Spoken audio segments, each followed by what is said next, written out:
बिस्मिल्लाहिर्रहमानिर्रहीम। अस्सलाम वालेकुम। Welcome back to my YouTube channel. Dear students, हम chapter 1 the science of biology को स्टडी कर रहे थे। आज इसमें जो नेक्स्ट टॉपिक है, relationship of biology with other sciences.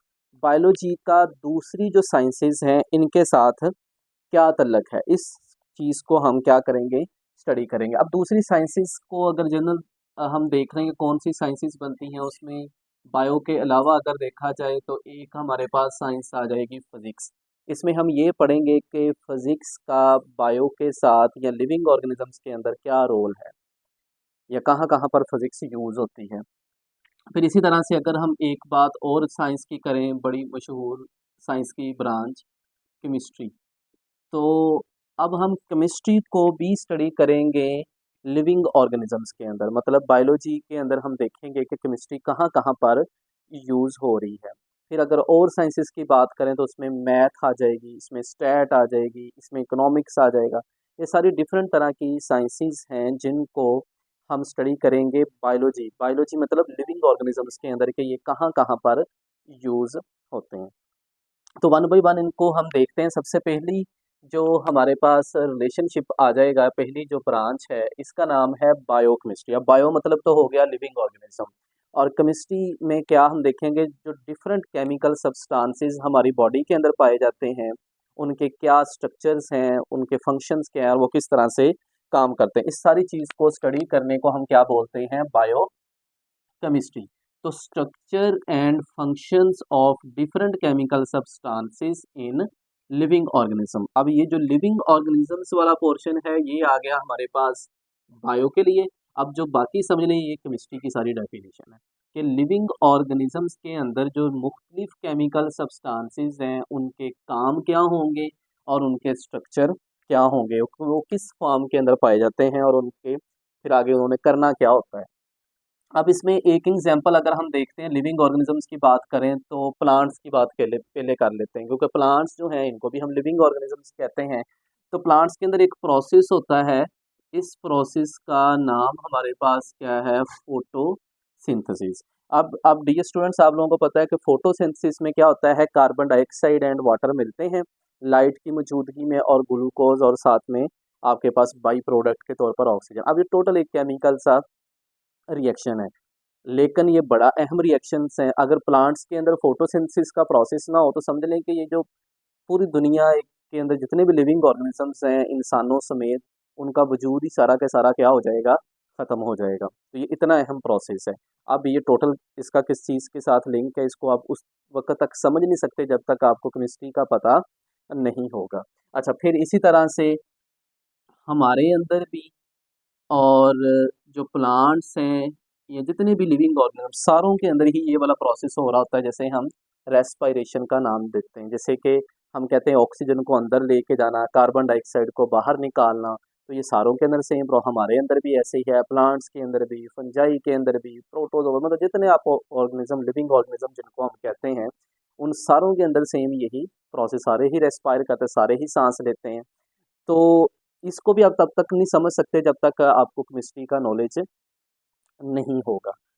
तो अच्छा, नेक्स्ट अब जो हमारे पास रिलेशनशिप या नेक्स्ट जो हमारे पास ब्रांच आ जाएगी, ये है बायोफिजिक्स। अब बायो का मतलब दोबारा से क्या आ गया, लिविंग ऑर्गेनिज्म या बायोलॉजिकल प्रोसेस, और फिजिक्स क्या आ गया, जो फिजिक्स के डिफरेंट लॉज है। जैसे कि आप फिजिक्स के अंदर वो मोशंस की लॉज पढ़ते हैं, जिसको हम कहते हैं जी हरकत की मसावात, और फिर न्यूटन को आप पढ़ते हैं, उसने भी इसी चीज़ के ऊपर सारा। अब इसको हमने देखना है कि ये जो फिजिक्स है ये लिविंग ऑर्गेनिज्म या जिंदा चीज़ों के ऊपर कहाँ पर, बायोलॉजी के अंदर कहाँ पर अप्लाई हो रही, तो इसको समझना या इस चीज़ को स्टडी करना, इसको हम बायोफिजिक्स कहेंगे।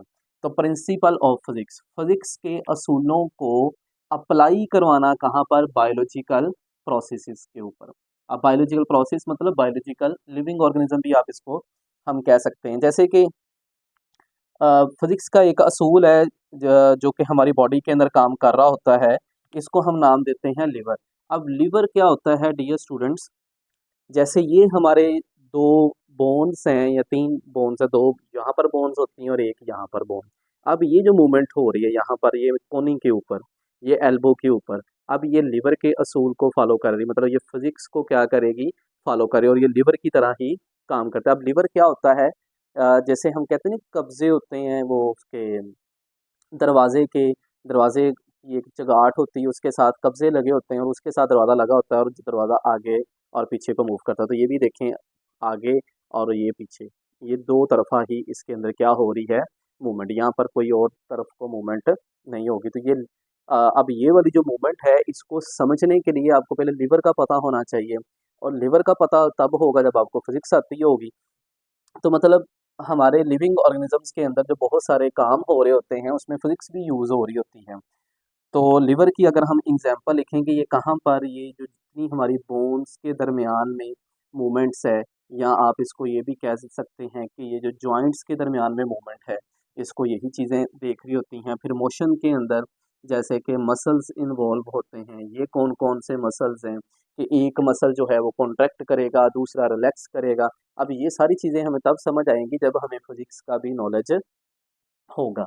अब नेक्स्ट इसके बाद जो रिलेशनशिप आ जाता है, वो है कंप्यूटेशनल बायोलॉजी। अब कंप्यूटेशनल, कंप्यूटर से आपने इसको याद रखना है, मतलब कि लिविंग ऑर्गेनिजम्स के अंदर कंप्यूटर का नॉलेज या उससे मिलती जुलती चीज़ों को स्टडी करना। आप बहुत सारे प्रोसेस, हम कहते हैं जैसे हम एक्सरे करवाने जाते हैं, वहाँ पर कंप्यूटर यूज़ हो रहा है।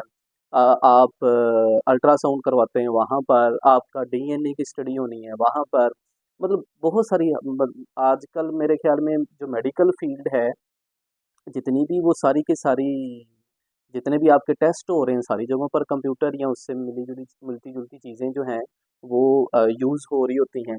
तो मैथमेटिकल मॉडल्स का यूज़ करना, मॉडल्स को आप इस तरह से भी कह सकते हैं कि मैथ के जो असूल हैं या फार्मूलाज हैं, उनको अप्लाई करवाना लिविंग ऑर्गेनिज्म को स्टडी करते हुए। कंप्यूटर की सिमुलेशन, उसके डिफरेंट आप कह लें कि सॉफ्टवेयर्स को यूज़ करना, उसके डिफरेंट तरह के प्रोग्रामिंग करना, फिर एल्गोरिथम को स्टडी करना कि हमारी बॉडी के अंदर किस तरह से चीज़ें काम कर। तो इन सारी चीज़ों का अगर आपको नॉलेज होगा, तो फिर आप बायो को या लिविंग ऑर्गेनिजम्स को अच्छी तरह से स्टडी कर सकेंगे। अब यहाँ पर एक एग्जांपल है जो आपकी बुक में दी हुई है, कि जब हम डीएनए को स्टडी करते हैं या किसी प्रोटीन को स्टडी करते हैं कि वो कैसे बनी हुई है, तो हम देखते हैं कि उसमें सीक्वेंस ऑफ अमाइनो एसिड क्या है। अगर हमें सीक्वेंस ऑफ अमाइनो एसिड इतना इलम है, तो समझ लें कि हम ये नहीं पता कर सकते कि ये जो प्रोटीन है ये क्या काम करेगी, या इसका क्या फंक्शन होगा। अगर ये किसी जगह पर अमाइनो एसिड की कोई चेंज आती है, मसला आता है, तो उसकी वजह से आगे कौन कौन से मसले हो सकते हैं, कौन सी बीमारियां हो सकती हैं। तो उसको स्टडी करने के लिए, अब अगर हम उसको एक कह लें कि प्रैक्टिकली तौर पर कंप्यूटर के बगैर उसको स्टडी करने की कोशिश करें, तो ये बड़ा मुश्किल एक टास्क होता है। लेकिन कंप्यूटर के आने की वजह से, या उसके डिफरेंट फार्मूलाज को यूज़ करते हुए, सॉफ्टवेयर्स को यूज़ करते हुए, हम मिनटों सेकंडों के अंदर वो चीज़ें सारी फाइंड आउट कर लेते हैं कि मसला कहाँ पर आ रहा है, कौन सा अमाइनो एसिड चेंज हुआ है जिसकी वजह से ये मसला जेनेटिक डिसऑर्डर वगैरह हुआ है। फिर इसी तरह से नेक्स्ट जो है रिलेशनशिप, इसको हम कहते हैं बायो जियोग्राफी। इसको अगर आप 3 वर्ड्स के अंदर तोड़ दें, बायो का मतलब हो गया लिविंग ऑर्गेनिज्म, जियो कहते हैं ज़मीन को, और ग्राफी कहते हैं मुख्तलिफ ज़मीन के खित्ते आप कह लें। तो distribution of living organism in different geographical region of world. तो दुनिया के मुख्तलिफ जियोग्राफिकल रीजन्स के अंदर पाए जाने वाले लिविंग ऑर्गेनिज्म की जो तकसीम है, इसको हम स्टडी करने को क्या बोलते हैं, बायोजियोग्राफी। ये जो हम कहते हैं कि पाकिस्तान के जो ठंडे इलाके हैं, वहाँ पर जो रहने वाले लोग हैं, उनके कलर्स ऐसे होंगे, वो आप शक्ल देखते साथ ही उन्हें पहचान लेते हैं कि ये ठंडे इलाकों से आए हैं। फिर इसी तरह से जैसे कोई बाहर से कोई गोरे इधर पाकिस्तान आ जाते हैं, तो वहाँ वो भी हम फ़ौरन से समझ लेते हैं उनकी शक्ल देखते साथ। क्यों हमें ये पता लगता है चीज़ों का, क्योंकि उनका जो जियोग्राफी का रीजन है वो डिफरेंट है हमसे। वहाँ का जो इन्वायरमेंट है, वहाँ का जो क्लाइमेट है, जो वेदर है, वो हमसे डिफरेंट है। तो उसका उनकी बॉडी के ऊपर या उनके कलर्स के ऊपर या उनके बिहेवियर्स के ऊपर भी क्या आता है, असरात आता है। तो जैसे ही वो इस तरह का बंदा कोई आएगा हमारे मुल्क में, या हम उनके मुल्क में जाएंगे, तो वो भी हमें फ़ौरन से पहचान लेंगे कि ये एशियंस इधर लग रहे हैं अपनी शक्ल से, या अपने बिहेवियर से, या अपने कलर से। तो ये सारी चीज़ें हमें बायोजियोग्राफी के अंदर हम इन चीज़ों को स्टडी करते हैं। नेक्स्ट हमारे पास आ जाएगा बायोस्टैटिस्टिक्स। अब बायो का मतलब दोबारा से क्या हो गया, लिविंग ऑर्गेनिज्म, और स्टैटिस्टिक्स हम स्टैट लगाने को कहते हैं। ये थोड़ा सा अभी आपको शायद इतना समझ ना आए, लेकिन जब वो बच्चे जिनके घर में कोई उनका बड़ा बहन भाई या कोई पेरेंट्स में से जिसने M Phil P H D की होगी ना, तो उस उनको बड़ी जल्दी से चीज़ें समझ आ जाएंगी। अगर आप किसी एम फिल या पी एच डी वाले बंदे से पूछेंगे जिन्होंने थीसिस लिखे होंगे, तो वहाँ पर मेरा ख़्याल है कि आप उतनी देर तक अपनी रिसर्च कंप्लीट ही नहीं कर सकते जब तक कि आपको स्टैट नहीं आती। आपको स्टैटिस्टिक्स के जो असूल हैं वो लगाने नहीं आते। तो स्टैट का बहुत अहम यूज़ है, मतलब आपने कोई एक्सपेरिमेंट्स किए, आपने कोई तजर्बात किए, तो उसका जो आपने पेपर पब्लिश करना है, तो उसमें जब तक आप स्टैट का यूज़ नहीं करेंगे, आप दुनिया को समझा नहीं पाएंगे कि आपने क्या काम किया है।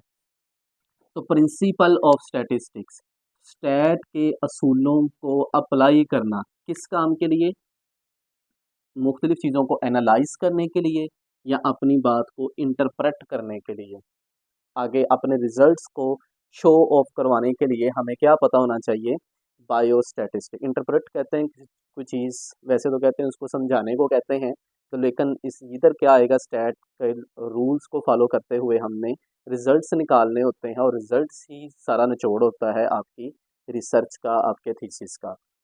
तो इसका जो यूज़ है बायोस्टैटिस्टिक्स का आपकी हेल्थ के डिपार्टमेंट्स में बहुत है, पब्लिक हेल्थ में, जहाँ पर डेटे को एनालाइज किया जाता है। आप इस तरह से कह लें कि जहाँ पर ये जो हम कहते हैं ना कि कोविड आया, कोरोना आया, तो उसमें इतने लोग जो थे वो मुतासर हुए, इतनों को कोरोना हुआ, इतने उससे दोबारा से सेहत याब हो गए, या इतनों की डेथ हो गई। ये जो डाटा है सारा, ये हम कैसे मैनेज कर रहे हैं, ये हम स्टैट की मदद से तो मैनेज कर रहे हैं। तो अब ये डाटा है किसका, लिविंग ऑर्गेनिज्म का था, तो ये क्या हो गया, बायो स्टैटिस्टिक्स हो गया। फिर इसी तरह से आप ये मैंने लिखा है बायोलॉजिकल रिसर्चेस के अंदर भी हम इसका क्या करते हैं, बहुत ज़्यादा यूज़, जैसे मैंने अभी आपको एमफिल या पीएचडी की बात की।